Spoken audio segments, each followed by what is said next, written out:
O Egito é um país de um único rio. O Nilo o percorre serenamente, gerando margens verdes, cercadas por enormes desertos. É o maior oásis no maior deserto do mundo. É uma terra simples, fácil de entender, com grandes paisagens que incitam à contemplação. Qualquer ponto do horizonte faz pensar na imensidão. O Egito é um país de um Deus único.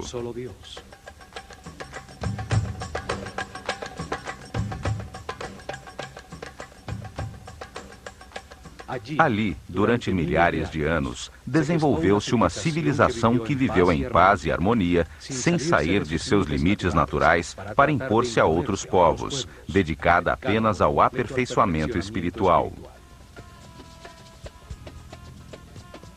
A imagem que se tem dessa civilização mostra apenas a luz de seus sucessos. A sua linguagem escrita permaneceu incompreendida durante milênios.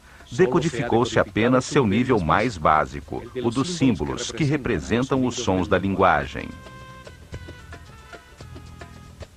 Há níveis superiores, com símbolos que transmitem conceitos e não sons. Estes ainda não foram decifrados. As traduções se baseiam apenas na parte fonética, ou, na melhor das hipóteses, são interpretadas segundo as crenças dos tradutores. Os que creem que eles eram bárbaros primitivos chegam a um tipo de interpretação, e os que acreditam que eram uma civilização avançada baseada no espiritual, possuidora de tecnologias incompreendidas, chegam a resultados totalmente diferentes. Os acadêmicos religiosos cresceram influenciados pela imagem que o Alcorão e a Bíblia projetam dos egípcios, como um povo déspota, adorador de muitos deuses.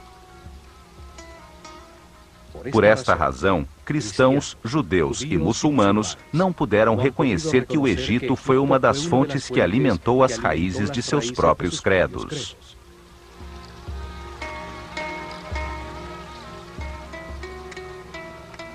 Esta imagem ficou reforçada pela incorreta tradução da palavra néter, como Deus ou deusa, quando na realidade significa força ou causa fundamental, princípio divino, função que ordena o universo.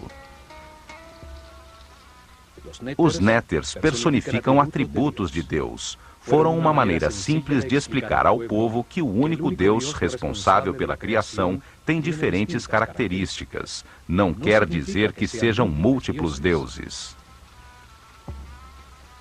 Um único homem pode ser um mestre, um pai e ao mesmo tempo um marido, sem ter que ser várias pessoas. São características diferentes de um único ser.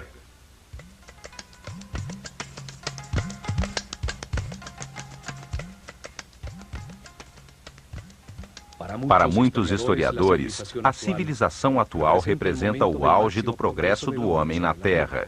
Essa crença também contribui para projetar uma falsa imagem do Egito, pois não aceitam nada que possa colocar isso em dúvida.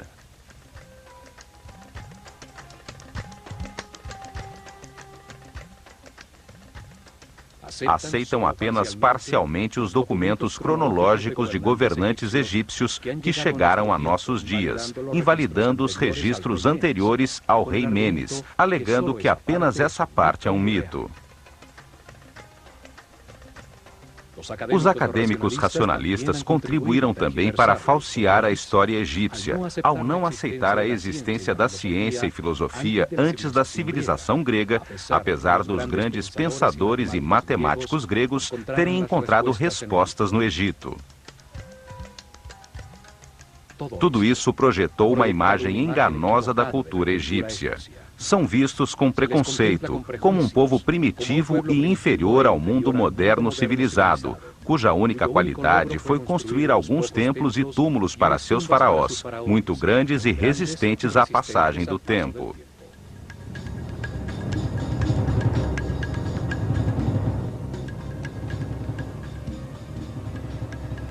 Estes programas procuram reexaminar a sua cultura. redescobrir seus templos para conhecer as verdades entalhadas em seus muros, abrir uma porta sobre seu conceito de realidade com a mente livre que permita ver além dos mitos em que os sepultamos.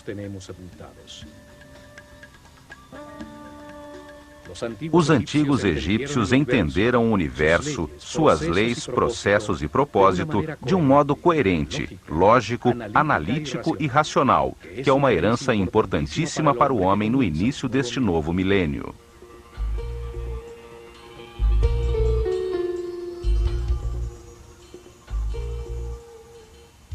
Novas informações começam a surgir. Estudiosos, cientistas e técnicos estão encontrando provas dos incríveis avanços tecnológicos, da precisão absoluta de suas construções, da escala de seus projetos. Seus feitos foram subestimados. O fato de nem sequer imaginar a sua tecnologia não quer dizer que não tenham movido, de maneira inexplicável, enormes pesos através de grandes distâncias, que tenham cortado, entalhado e acoplado duríssimas lajes de granito e diorita com precisão atômica, possível somente com tornos e serras ultrassônicas. A precisão matemática de suas construções é tal que nos 5 hectares da base da Grande Pirâmide há um desnível de apenas 8 milímetros. A tecnologia atual teria conseguido apenas um desnível de 40 centímetros.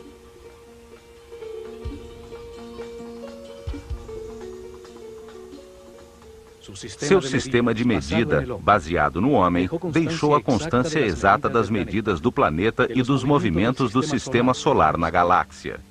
Informações importantíssimas a respeito dos ciclos cósmicos que determinam cataclismos periódicos não podem ficar relegadas ao mito.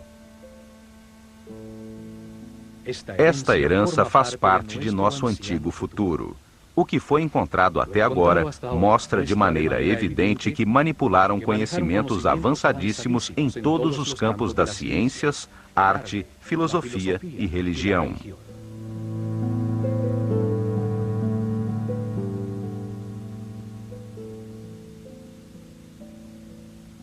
Conhecimentos que fazem parte de uma herança ainda mais antiga, de um período desaparecido da humanidade, chamado Atlante, anterior ao dilúvio, ao que sobreviveram alguns sacerdotes que construíram as bases deste ciclo em que vivemos. A humanidade teve grande desenvolvimento na Terra. Alguns sacerdotes cientistas, prevendo a catástrofe, prepararam-se para sobreviver a ela. A eles se deve a aparição súbita, sem nenhum período de evolução, de todos os conhecimentos egípcios. Esses sábios estruturaram uma fechada casta sacerdotal. Se organizaram em templos para que os seus sucessores guiassem o povo num processo de aperfeiçoamento espiritual que perduraria milhares de anos. Chamaram-se sacerdotes da escola de mistérios do olho de Horus, depositários do conhecimento. A sua visão da vida na Terra como um processo de aperfeiçoamento espiritual, transformando um homem quase animal em super-homem, determinou o caminho dos egípcios. Sua maneira de entender o progresso como uma evolução dos conhecimentos sobre o universo não tem parâmetro para o homem ocidental, que vê o progresso como aquisição de confortos materiais. A Escola de Mistérios acelerou o processo evolutivo de uma série de iniciados que receberam dados para entender o mundo dual em que vivemos, de contrastes extremos, de luz e escuridão, de medo e amor. Dessa maneira, entenderam que nas diversas vidas experimenta-se na própria pele esses extremos, como resultado das decisões tomadas livremente, o que permite